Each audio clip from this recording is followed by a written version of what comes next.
on your current quarterback, okay, hating Yeah. children. Why does your quarterback hate children? I'm just disappointed that it was an interception and he didn't hit him in the face.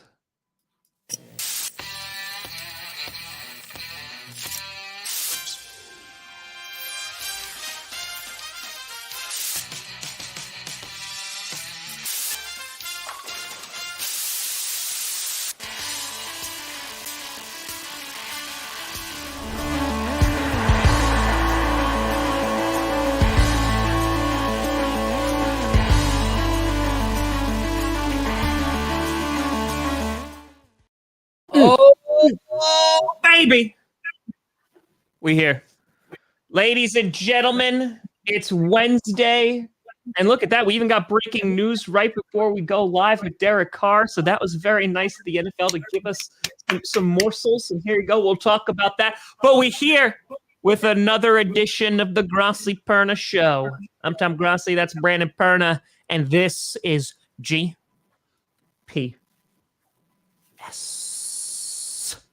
booyakasha.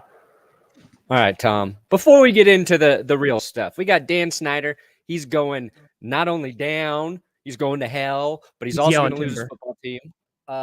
More on this Tom Brady Dolphins thing. So strange. It's just getting weirder and weirder. But now, oh man, when I see a clip that I just love, I get excited about it. And Aaron Rodgers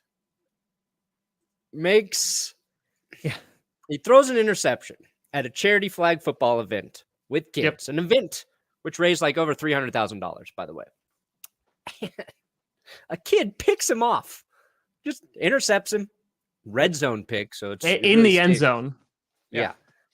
And this is a rare instance where, one, this makes me like Aaron Rodgers more. He's back on my hip list. Cool. And this kid, oh my God, this kid is legendary. You pick off Aaron Rodgers and then you talk trash to him by giving him the ball back. I just want to play the clip. Yep. It's everywhere. It brings me joy.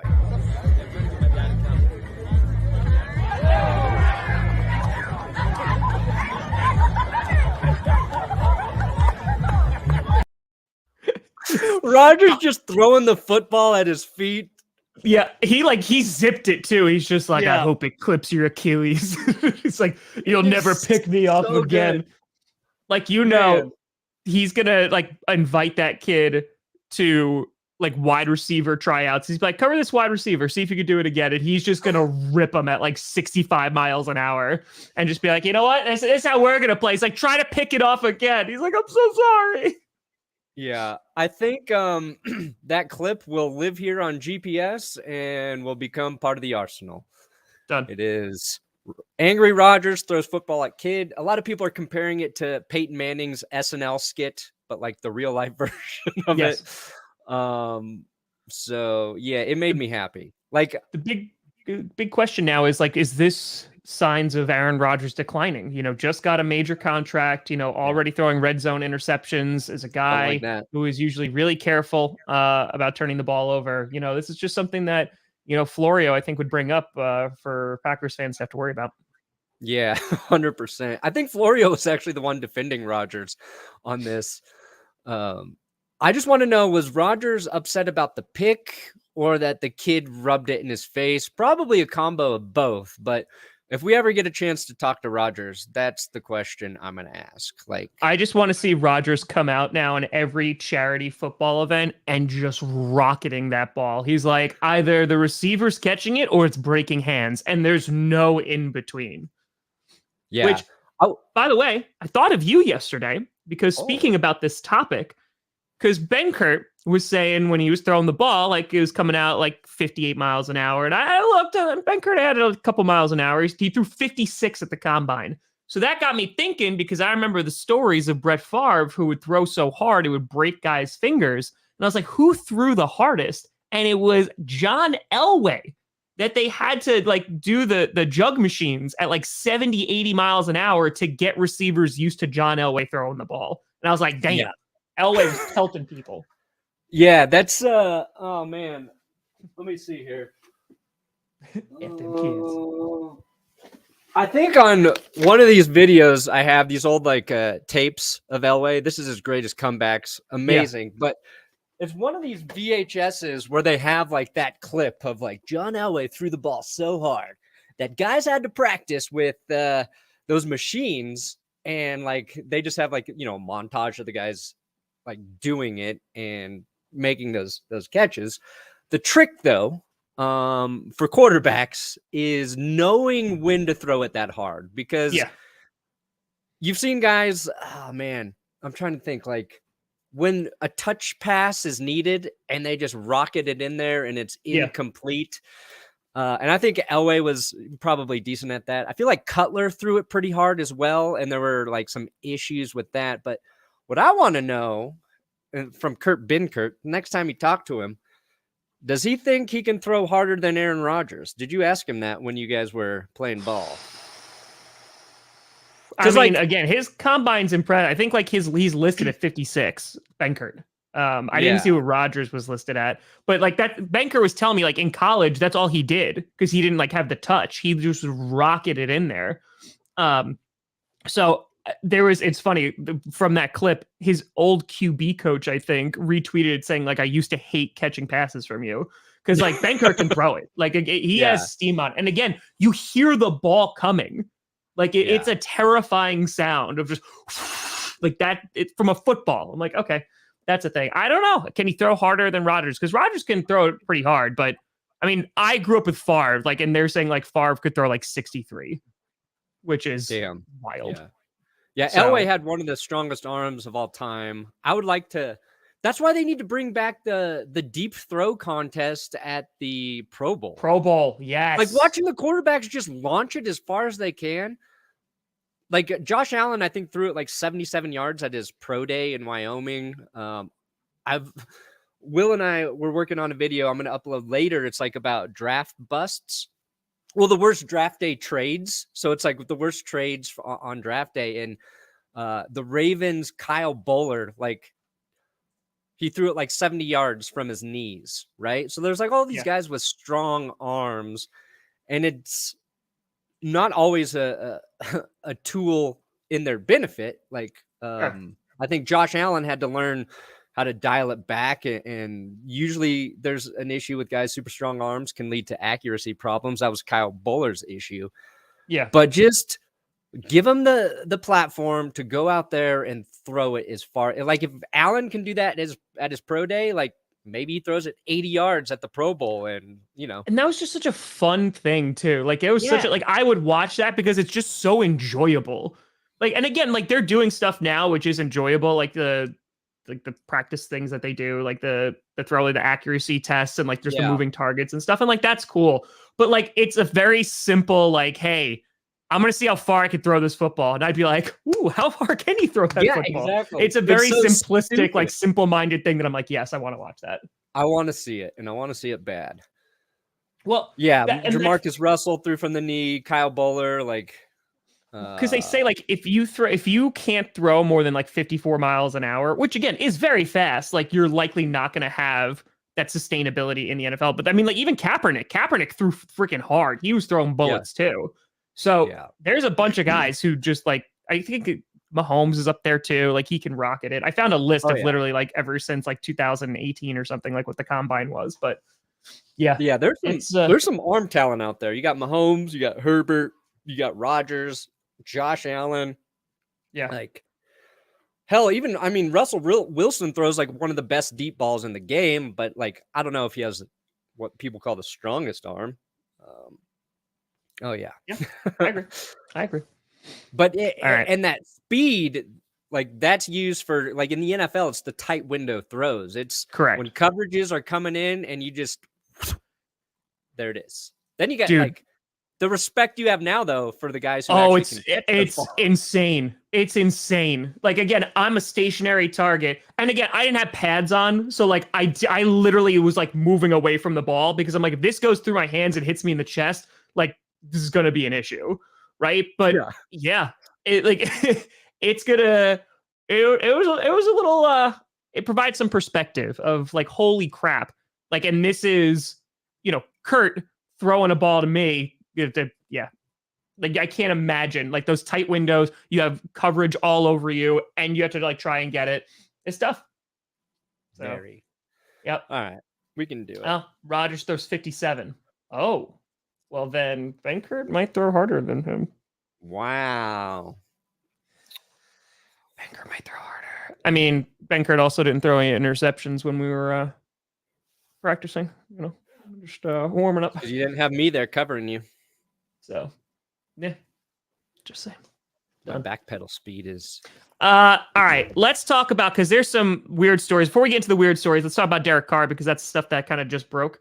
So Derek Carr getting a big old extension with the Vegas Raiders. So about 20-ish minutes ago, 30 minutes ago, got extended 3 years, $121.5 million. He is now in the QB upper echelon, making $40 million a year. He's going to earn $141.3 million over 4 years, with $100 million coming over the next 3 years. And there's a no trade clause as well. And this kind of makes sense considering they just gave up a bunch and are paying a ton of money for Davante Adams. Like, they probably think like that's the real deal and saying, hey, let's keep this connection and let's see if we can replicate the Jamar Chase, Joe Burrow connection, because you saw how well that worked out too. So true. Okay. Yeah. I mean, it's weird because I like Derek Carr. I think he's an underrated quarterback. I'm also happy the Raiders haven't figured out a way to upgrade their quarterback.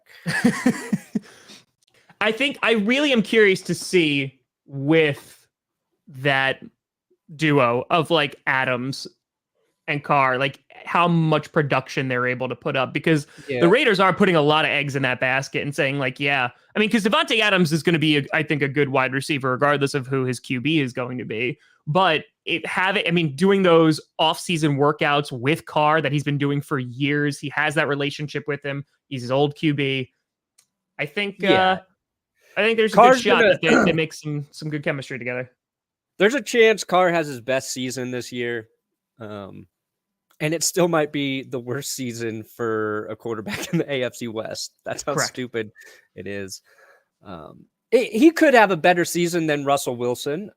And I say that because Russ, new setting, new offense, new coach, new teammates. It might take a while for him and the Broncos to gel. It took Brady a little while to get going with the Buccaneers. I miss you too. Kaylee. So I'm curious. It's a good move for the Raiders. I'm still not sold on Josh McDaniels. I think he'll be better, obviously, but he's got a lot to prove, I think. And I think the Raiders are doing a better job all around now that Gruden's out. And I do wish they would have kept Rich Bisaccia. I know you're excited for him as your special teams coach. We have a head coach as a special teams coach. Like, hearing him talk yesterday, I'm like, yes, absolutely. He was dropping buzzwords like we fence, and because that's what the special teams is. He was talking about getting specialty guys. He was talking about how much he loved Pat O'Donnell, the new punter that we brought in, and how he tried to get him 4 years ago when he was on the Raiders. And I think it's just, he said like, I'm a short, like, Italian angry man, but I was just like, yes. So I loved it. I could see why players loved playing for him. So I'm very happy the Raiders let him go. Yeah, I mean, they didn't even really consider him, which was stupid. But that's just Mark Davis. Flambeau. I think it'll kind of all just, it's cyclical. It'll come out in the wash as salary cap goes up. The money's going to go up, but the proportions will fall back in line. Like, the market will always kind of adjust itself. But I mean, that's the question too. Speaking of market, you look at a guy like Deebo Samuel, right? We've been talking about what he did on Instagram. Well, now it was in the news that he's liking Instagram posts of like that he wants $25 million a year. Oof. Of course, I would like that post too. Well, I mean, yeah. Somebody tweet that Brandon Perna would like $25 million a year, and I will be liking that shit. Yes. Done. You're just like, I don't know who my boss is, but I would like them to pay me $25 million a year. Yeah. NFL head coaches got to get smarter. Kyle Shanahan should not have used Deebo Samuel so effectively this last season before he signed his contract extension. You go to Deebo when he's kind of obscure and you go, hey, man, we like your potential. We want to extend you now. And then you add 3 or 4 years to his deal, pay him. He has one big year there, extend him, and then you let him have. Thank you, Sam. Thank you, Sam. $5. We are on our way, buddy. That's it. Then you use him to his full potential. So really, this is on Kyle Shanahan. Also, apparently the 49ers will listen to any legit trade offer for Deebo Samuel. So that's also out there. People are like, the Chiefs are going to get him. The Chiefs are going to get Deebo. I don't think. Oh, God, no. They already made a couple signings, and Tyreek Hill kind of got out of their price range. So I don't think they're going to pay Deebo Samuel more than they were going to offer Tyreek Hill. No. Well, I mean, again, Deebo had his best year. He had over 1,400 yards. I think I'm curious if you have guys like Mostert not go down, like in their run game was where they wanted to be from the beginning of the season, is Deebo as efficient? I still think he's going to be very good and put up like really good stats, but like he's rushing for over 300 yards. I don't know if they're having that if they find like that early success. And again, they still, when they find like Elijah Mitchell and stuff like that, they were doing it very well. You know, the 49ers, I think why they're going to be a really good team still this year is because now you're going to have multiple guys who can get the ball. There's so many pre-snap reads, etc. They could just run it with everybody. And if Trey Lance is the guy and he could use his mobility, you're just like, who is going to be running the football? There's a lot of speed that's there. Yeah, it's look, I think the 49ers would be stupid to let him go. I'd be happy. I think they will work on a deal. I think he's just trying to max his value. Why it's probably the highest it's ever going to be.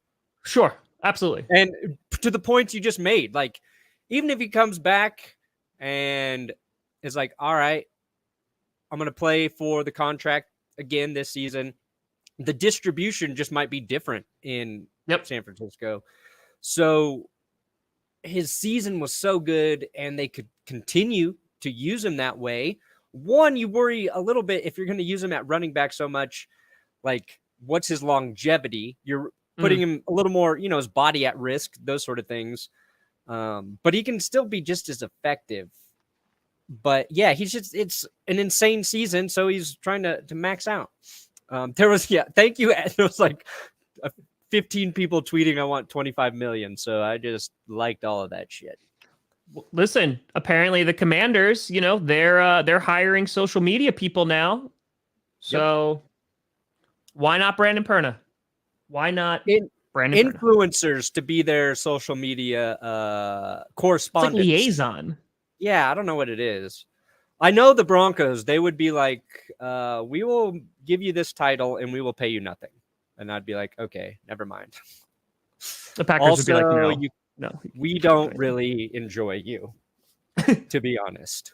Well, because Scooter was tweeting at the Cowboys, and like I could see them doing that. Like, because Rappaport tweeted that out. You can see more teams doing it. Yeah. Especially, let me put it this way, especially the bad teams, because like the Commanders, like they need that press. Like they need that publicity, because we're going to talk about it, because everything that else is coming out inside the organization is a dumpster fire, which is why I'm not upset, but I mean, you had Wildflower right there. Like you did. You had Wildflower right there, and could have sold some tickets.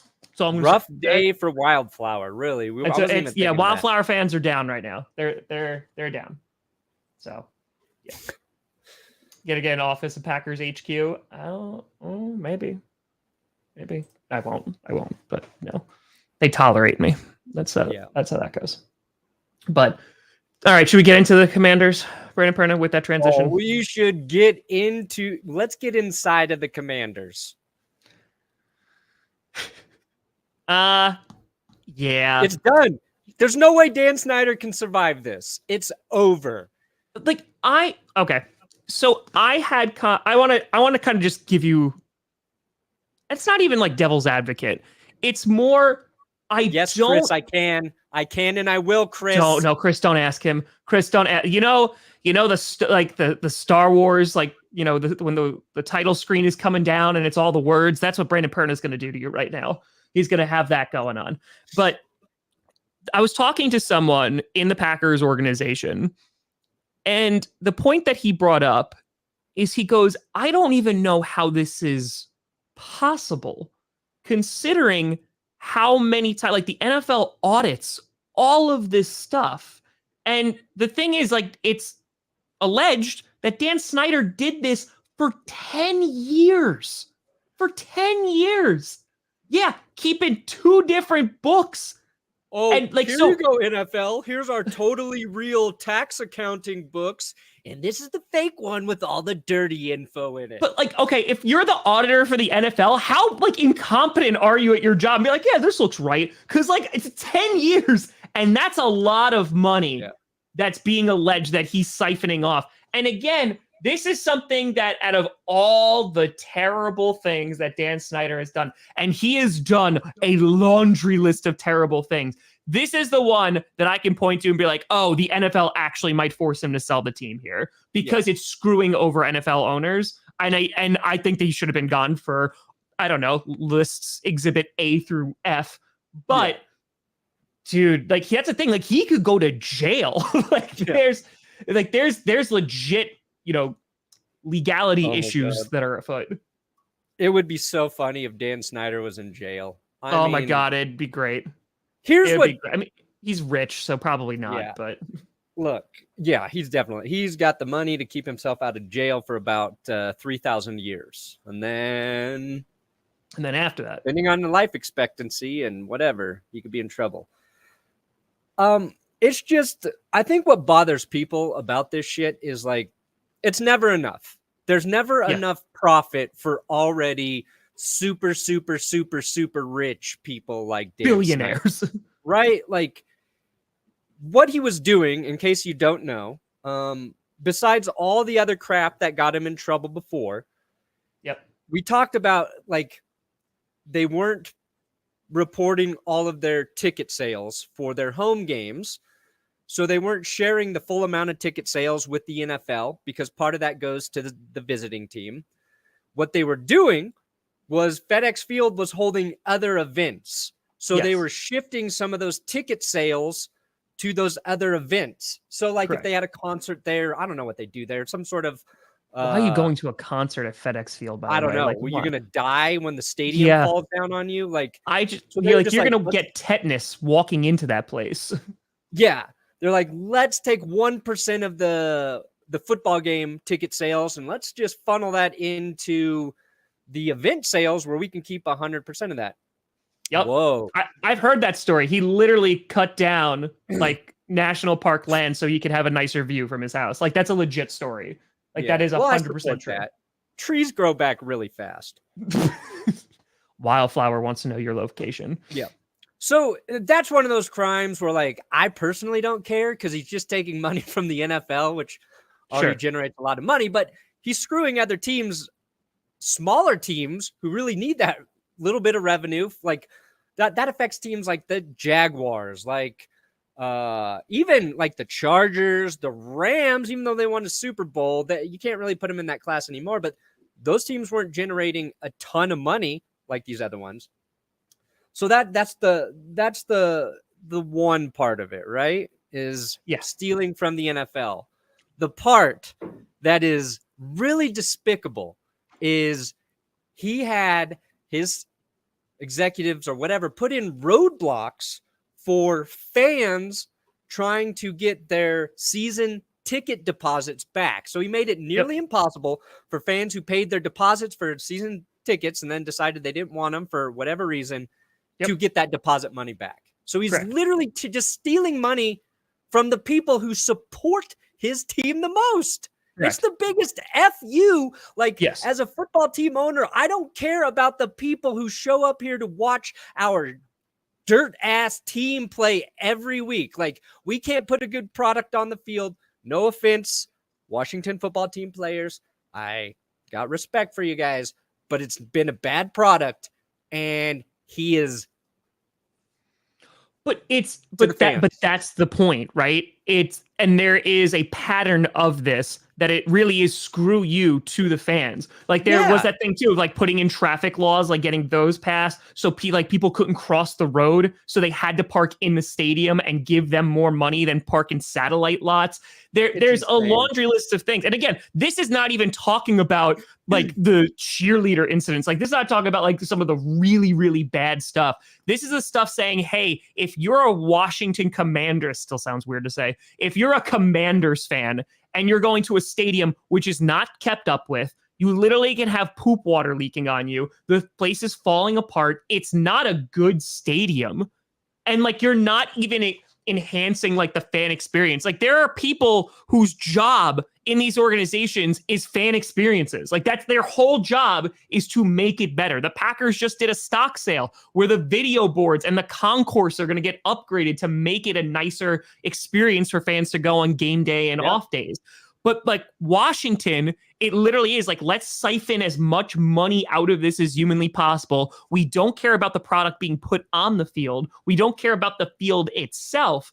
Like you at least have other owners who are terrible people and like are crappy. At least they're like upkeeping their stadium. You know what I mean? Like at least they're not trying to completely screw over their fans. They might do it with like pricing and stuff like that, but it's wild to me just how much they are so indifferent to their own fans to the point where they're literally screwing them over.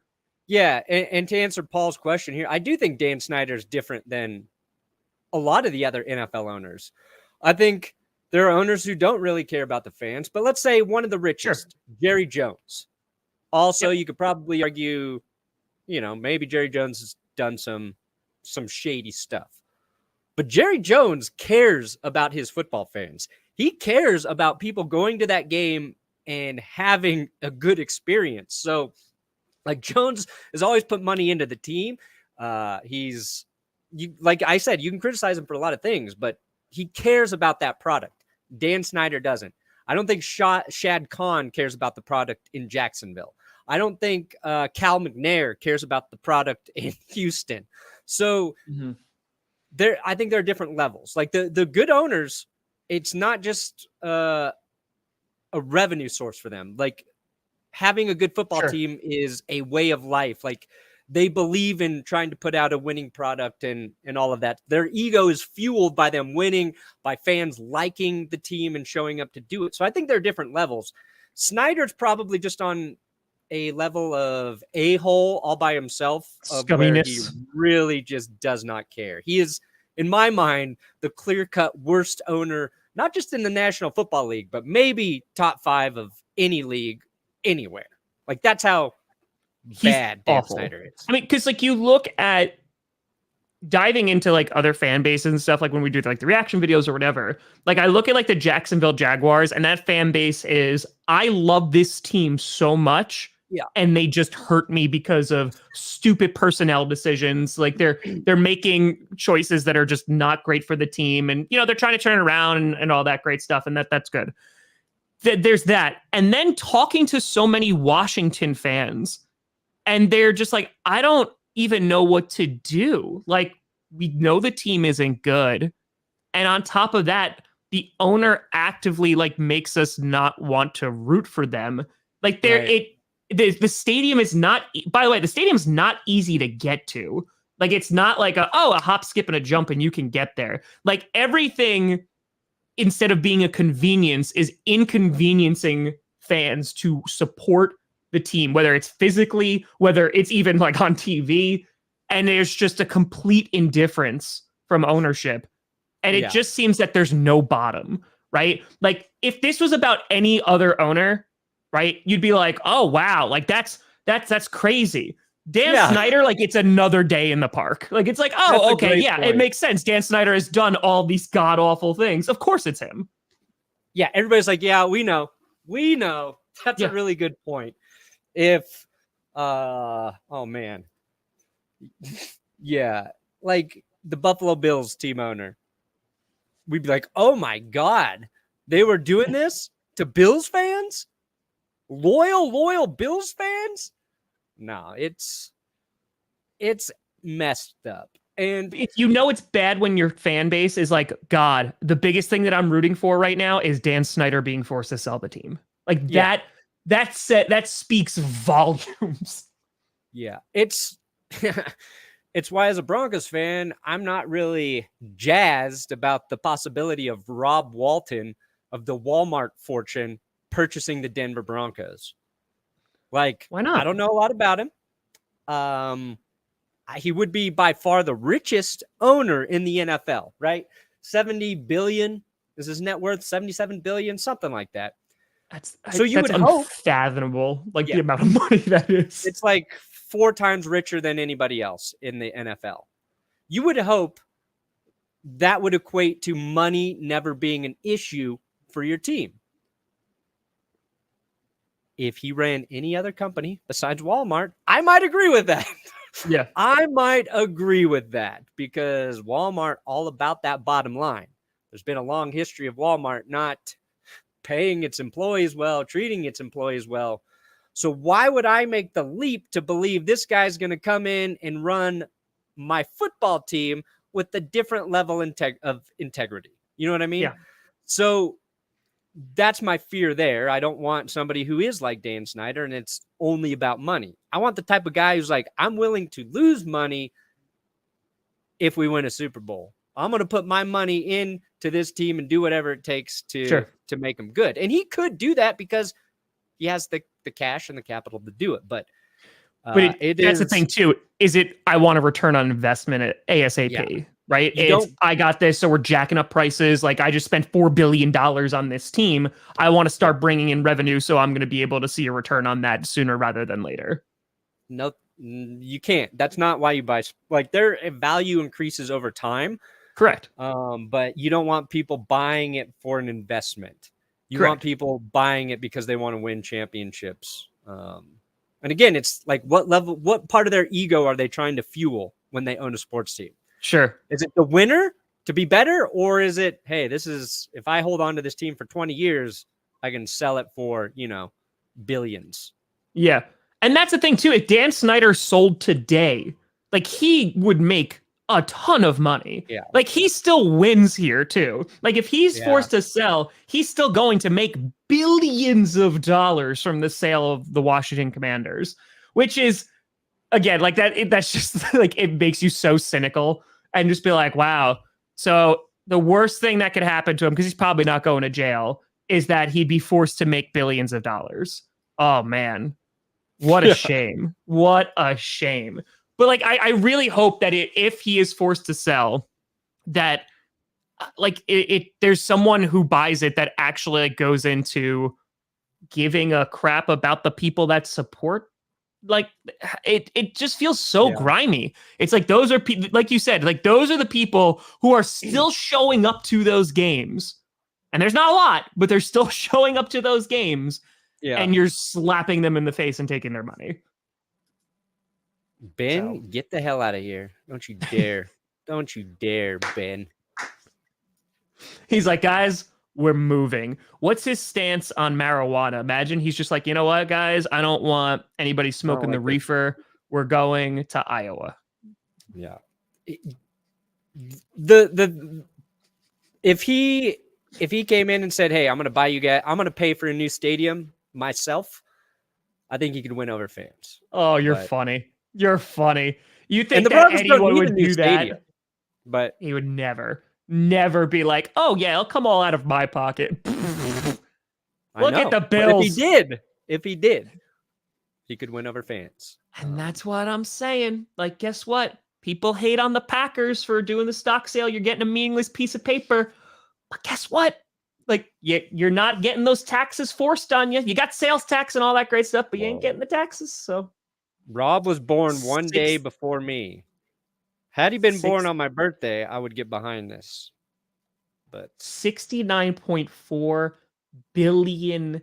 So he was a baby and got 2.4 million is basically that is wild. Yeah. That's crazy. Okay. All right. But I do want to ask, like, do you think that this finally gets him out? Because, like, we've been saying this now for years. Like, do you think that this is finally the death blow? Yeah, I mean, you've got it's a congressional investigation. You got Congress leaking all this stuff. No, Kaylee. No. No. It's like, no, you can't smoke the plant. They could just move over to Utah. That would be rough. Oh. Oof. What was I saying? Oh yeah, Dan So Snyder. I think this he's is finally it. done now. Like the league's not going to tolerate an owner taking money from him. It's that simple. Like you took money from the league. It's the one thing we can actually say you shouldn't be part of this club anymore. And I also think that Dan Snyder hasn't been an issue for him because I think he's got too much dirt on too many other NFL owners. I think there's a legit fear if he is ousted, more guys are going to have things come out about them. I don't disagree. I don't disagree at all. Buy Dan's silence. I think that's possible, but when you're all doing shady crap together, like it's all right, we're all in this together, and like, oh, now though, yeah. I think so. Again, there's so much stuff that I can't imagine the stuff that actually goes on in the NFL. I cannot imagine, and just from like the snippets that either we get or you talk to people like within organizations or within the NFL, and it's wild, like how much under the surface stuff that there is. But yeah, that be the game. But that's what you're saying though, in terms of if they piss off Dan Snyder and they make him sell a team, he's like, okay, well, you were worried about the 2 financial books that I was keeping. Oh, well, I got a whole bunch of other books. And yeah. I mean, like, you don't do shady things without having shady info on others. You got to be able to play all your cards. Yep. Really, I think, as long as Dan Snyder doesn't protest the national anthem, he has a chance to stay in the NFL. Sure. I mean, Bezos buying it, I mean, I think that would be an upgrade just because then maybe your stadium could also go into space. Oh, welcome to the biggest home field advantage, stadium advantage on earth. Literally, other teams have to take a rocket ship to play the Broncos on the moon. The Denver Moonballs.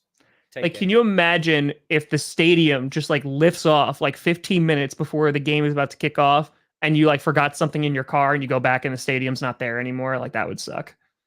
But they could. Where'd it go? Yeah. Yep. Patriots. Yep. Okay. I mean, we've talked about his secret kid before. Oh, Jerry's secret kid? Yeah, his 25-year-old secret kid. Yeah. It's not so secret anymore. Yeah. Secret are no fun. Secret hurt someone. The Office. I heard secrets are for everyone. Yeah. Denver Spaceballs. I like that. Denver Spaceballs. Yes. Got to comb the desert, baby. Okay. I put Tom Brady in the title. Let's talk about Tom Brady.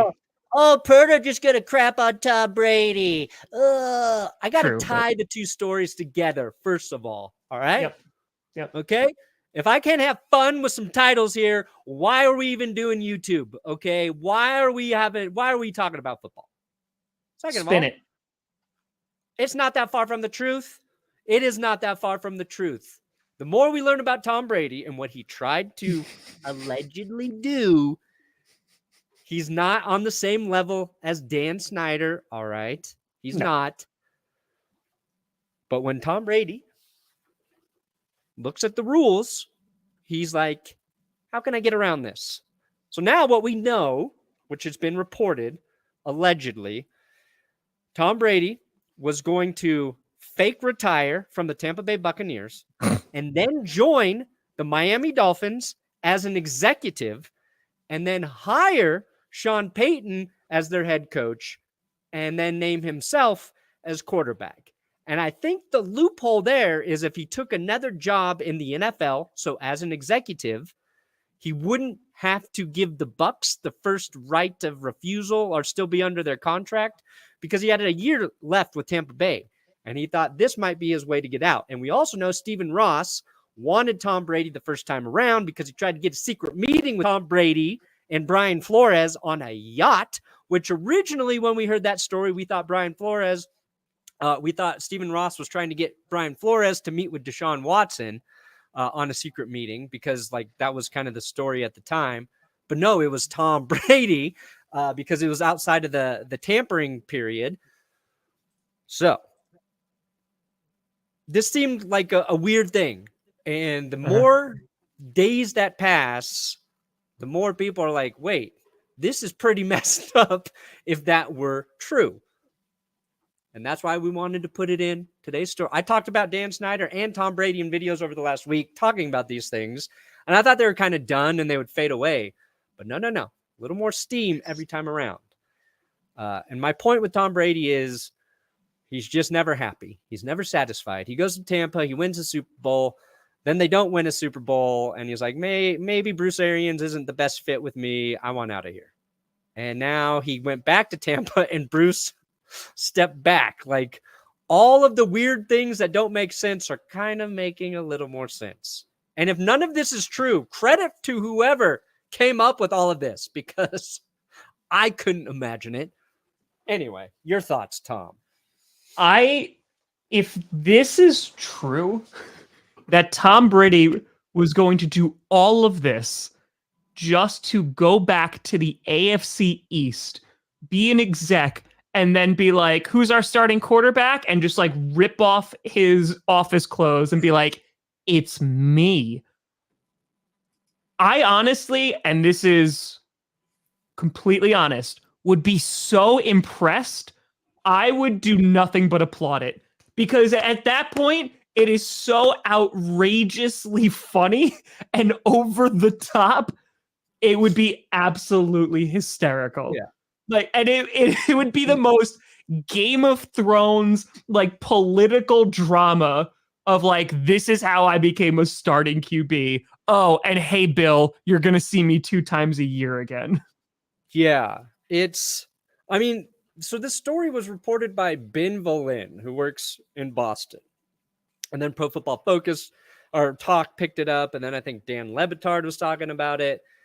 And now, like, if you want to get into the conspiracy of it, Bill Belichick, people are like, oh, maybe his text to Brian Flores was not an accident because he got wind that the Dolphins and Tom were in cahoots. And he's like, you know what? I'm going to blow this whole thing up. So...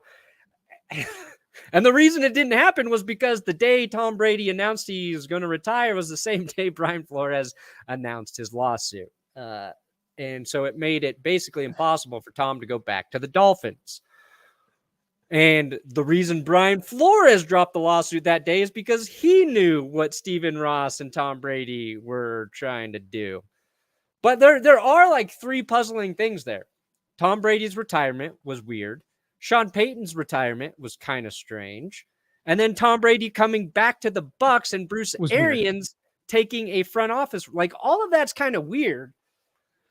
But my question is, wait, I'm sorry. Is it implied that Peyton knew about this, or this was just like the plan that they were going to entice Peyton out of retirement? Maybe they were going to entice him out. Yeah, I don't know. Yeah.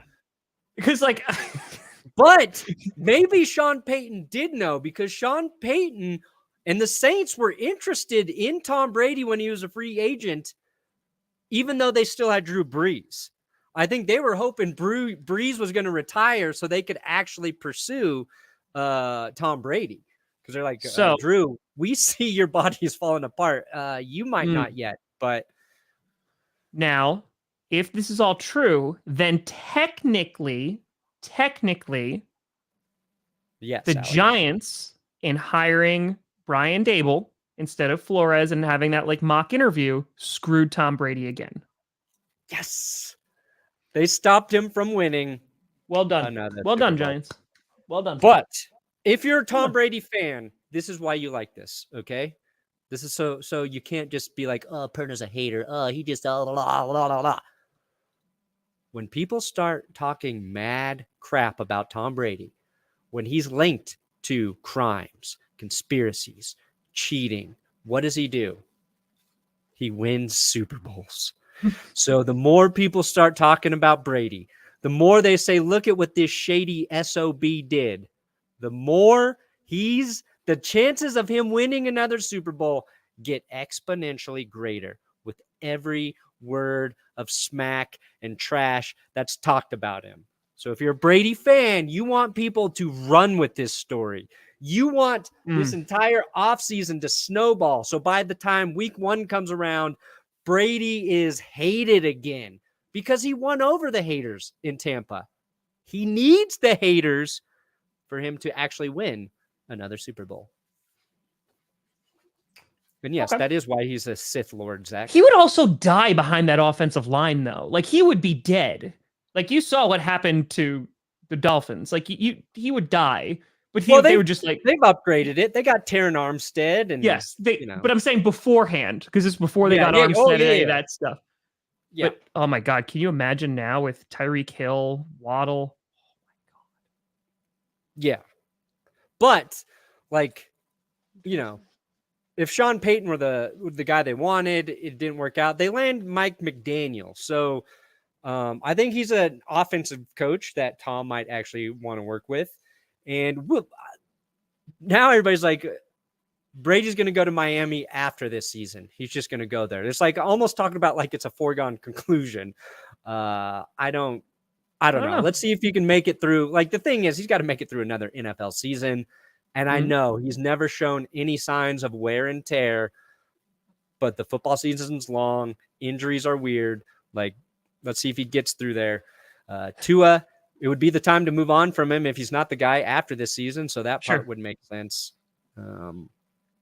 But it's just, I hope it's all true because it's freaking crazy. It's freaking crazy. That's what I'm saying. I couldn't even be mad because I couldn't write that. And if of all the people to do that, that would be a very Tom Brady-esque thing. And then there's another documentary that's made of like how I went to be an NFL exec and then made myself the QB of my team. Yeah, it's like a bad football movie. Yeah, it is. It's 100% like a bad Disney Plus movie where we don't have a starting QB. Well, how about now? Yeah. I mean, the NFL can't even do like the Kurt Warner story or they can't even make that good. So yeah, they would definitely botch this. This is like a writer in his freaking basement. Like, ooh, what if? God, can you imagine just the Stockholm syndrome of Dolphins fans if Tom Brady became like, just imagine like the headlines and the way that it would be. Tom Brady retires, right? Everybody cheers. Tom Brady unretires and becomes an executive of the Dolphins. Fans' heads would explode and be like, what? Like that guy? And that would swirl around for a little bit and explode. And then he names himself the starting QB. I would just want to see the pure chaos that would reign from just the progression of the news. It would be amazing. All the craziness of the offseason, nothing would top that. Nothing. Because that would be the most insane story ever. Yeah. I did a bit about it in the episode on Monday where I was like, okay, so you'd have Tom Brady, the quarterback. Yep. And then Sean Payton, who would be Tom Brady's boss. Yep. And then Tom Brady, the executive, who would be Sean Payton's boss. And then Tom Brady, the minority owner, who would be Tom Brady's boss.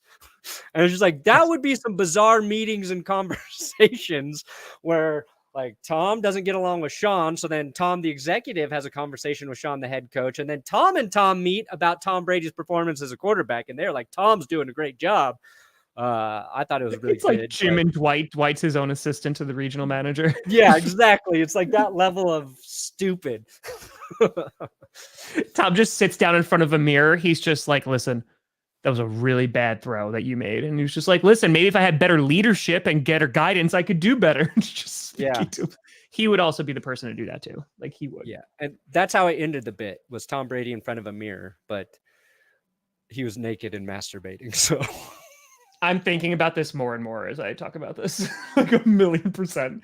Just going down that rabbit hole. yeah. That would be incredible. But like if he was an exec, I would also love if he was like made like the lowest of the low. Like he was there for like game day experience. First thing he does is just delete all the footage of Miami like having the miracle play against him and beating the Patriots from years ago. That would be the first thing that he would do. It's like, nope, we're wiping that from the records. It would be really fun, though, to watch one season of Brady in the AFC East going against the Pats twice. Hopefully the Bills still dominate him, and then maybe even loses to the Jets or something. Old Zachy Wilson. Yeah. But see, Chris? I'm a reasonable man, Chris. But that, you know what, though? It'd be better if it happened like 3 games into the season. Like he's an exec, and then Tua's just struggling, and then he goes, sit down, Tua. And then he just comes off the sideline. He just takes off his tie. He's got full pads underneath and everything. He's like, let's go. Yeah, it's like that bulky Tom Brady's walking in with this suit. He's just like, I'm bringing like, Tom, back the big suits. Like the early, like, you have pads on, Tom. Like it's evident that you have pads on. He's like, no, not. He's like, you're on the roster right now, not Brady me. Brand suits. Brady brand. Okay, Tom, we know what you're doing. We know exactly what you're doing. No, you don't. Yeah, you had to be reported as eligible. Like you're on the roster as QB2. No. He's like, give me one of those giant jackets the guys wear on the sidelines. Like, we're in Miami. It's 90 degrees with 200% humidity, and you want a jacket for the cold? Yep. I do. Mm-hmm. I do. It's colder here than it was in Tampa. Tom Brady he just rips it off. Were you guys all surprised? No, we weren't. You were literally practicing with us all week. Kept saying you just wanted to relive the glory days. Okay, I now want this to be a thing where when Tom Brady finally retires from the NFL, he goes to be an exec somewhere, and then he just is like, yeah, no, I'm going to go and be quarterback. I'm going to go and be a QB. I'm just going to make myself the starting QB. Tom, you can't do that. Or can I? Shows his security badge. Yes. That's the Tom Brady. He's wearing a helmet in the meetings. Tom, what are you doing? Just being a normal guy. What do you mean? Yep. Just drinking out of his coffee and it's splashing all over him. Like, I love all of this. I love all of this so much. That's like, you said he's wearing the helmet in the meeting. Yep. Damn it, come on. Stupid ass Google. I think it's just beautiful. I think it's perfect. And it would make me love Tom Brady significantly. Because it's just so outrageous that I would love it. It'd make me tolerate him. It's like this photo of Peyton Manning. Yes. Getting his ankle treatment with his helmet on and looking at his iPad playbook. Yep. Oh my God. Yeah. That's the level of crazy you have to be really good in the NFL. The first thing that Tom Brady does as an exec is make Julian Edelman his assistant. And Gronk is his secretary. They're like, no, they're not playing football with me. They're just doing the day-to-day stuff with me. Yep. Yeah. I'm behind this all the way. I'm behind this all the way. All right. We did it, Perna. We did it. We had fun. Today I don't know what we did, but it worked out so well. Perna, explain, you got videos coming out today? Yes. I got a big worst draft day trades ever. Should be uploading that pretty soon here, so please come back and watch that. Will and I spent a lot of time on this one, and then I'll probably bang out a news episode either today or tomorrow. And then I'll be done for the week. All right. So, Tom, what? I'm looking to do Packers 3-round mock draft today. Wow. Yeah, I do that. Looking to do that. So, Elway, yeah, there was a couple times I thought he would. Yeah, Elway can barely walk though. Like his knees are bad, his hands are bad, his hips bad. No chance. Tom's like this. I think we really should implement this wheel route. Tom, it's Saturday. What are you doing? I'm just saying we should do this wheel route. I'm just saying. I also might make this video because it's getting better and better in my head. There you go. This is what's going to pull the channel out of the lull that it's in right now. This is what's going to do it. And 3 people are going to watch it. The draft's going to pull it back out for a week and a half. And then we're going to be in no man's land till August. Correct. That is correct. But then maybe we could like relax. Yeah. That's hard. And then I go to Colorado in July to go see Rainbow Kitten Surprise. Yeah. They dropped a new single recently. Yes, I know they did. I thoroughly enjoyed it. It came out on Friday. Yes. I was thinking about texting you. I was like, did you hear this new song? You hear the new one? I did listen to it. I did. Yeah, I liked it. I thought it was good. That was good. That was solid. Yeah, I liked it too. All right. We did it. But folks, thank you so much for watching. I'm Tom Grossi. That's Brandon Perna. This is GPS. And you have been navigated. And you've reached your destination, which is